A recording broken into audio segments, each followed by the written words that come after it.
예, 이런 가운데 오늘 국회에서는 현역 여당 의원이기도 한 행자부 김부겸, 문체부 도종환, 해수부 김영춘 장관 후보자에 대한 청문회가 열렸습니다. 어제 문 대통령이 김상조 공정거래위원장을 임명한 여파로 야당이 반발하는 가운데 열린 거죠. 그러나 뚜껑을 열어보니까 야당의 칼끝은 생각보다 무디었습니다.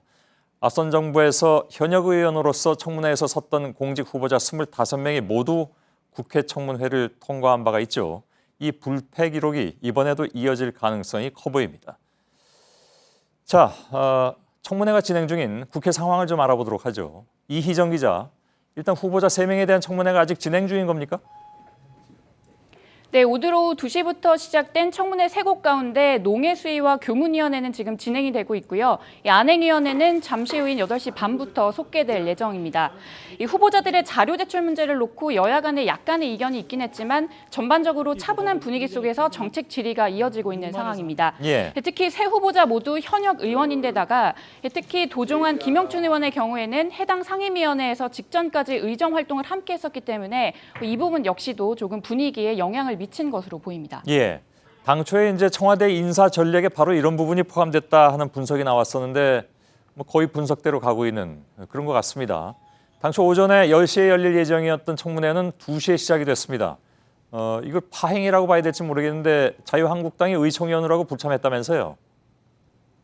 네, 자유한국당이 문재인 대통령이 어제 김상조 공정거래위원장에 임명을 한 것에 반발을 해서 오늘 오전 9시 반에 긴급 의총을 소집했습니다. 그런데 이 의총 시간이 계속 길어지면서 당초 예정됐던 10시 청문회에 제대로 참여를 불가능하게 만들었는데요.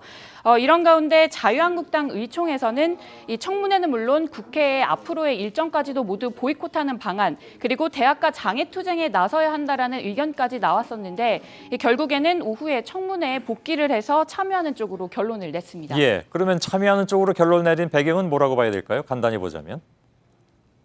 네, 한국당 측은 일단 의총이 끝나고 나서 이 강경화 후보자까지 임명을 할 경우에는 좀 더 높은 수준의 대처를 하겠다라고 일단 밝혔는데요. 예. 이 얘기는 김상조 위원장의 임명만 가지고 보이콧을 할 경우에는 이 여론의 역풍을 맞을 수 있고 따라서 현 단계에서는 차라리 청문회에 들어가서 청와대를 비판하는 것이 좀 더 낫다라는 판단을 한 것으로 보입니다. 예. 자, 조금 전에 이희정 기자가 전반적으로 청문회는 동료 의원 대상이라서인지 차분하다 이렇게 얘기를 했는데 그래도 오늘 좀 지켜보니까 도종환 후보 청문회에선 쟁점이 좀 있던데요. 네, 도덕성 검증과 관련해서는 도 후보자에 대해서 이 약 60여 차례에 걸쳐 이 교통법규를 위반한 문제가 이제 도마 위에 올랐는데요. 이 도 후보자는 렌터카를 쓰면서 이 고속도로 전용차로를 이 규정을 제대로 숙지를 하지 못해서 이 부분에서 조금 문제가 있었다라고 해명을 했습니다. 또 이 밖에 정책적으로는 여야 의원들이 도 후보자에게 이 박근혜 정부에서 임명된 이 문체부 산하의 공공기관장들의 임기를 계속 보장해 줄 것이냐라고 물었는데요. 이 도 후보자는 일단 법에 보장이 되어 있기 때문에 보장을 하겠다라고 이야기를 했고요. 다만 한 기간 한 기간 좀 더 자세하게 들여다보겠다라고 덧붙였습니다. 예, 어찌 보면 방점은 뒤에 찍혀 있다고 봐야 될 것 같기도 합니다. 국회에서 이희정 기자였습니다. 잘 들었습니다.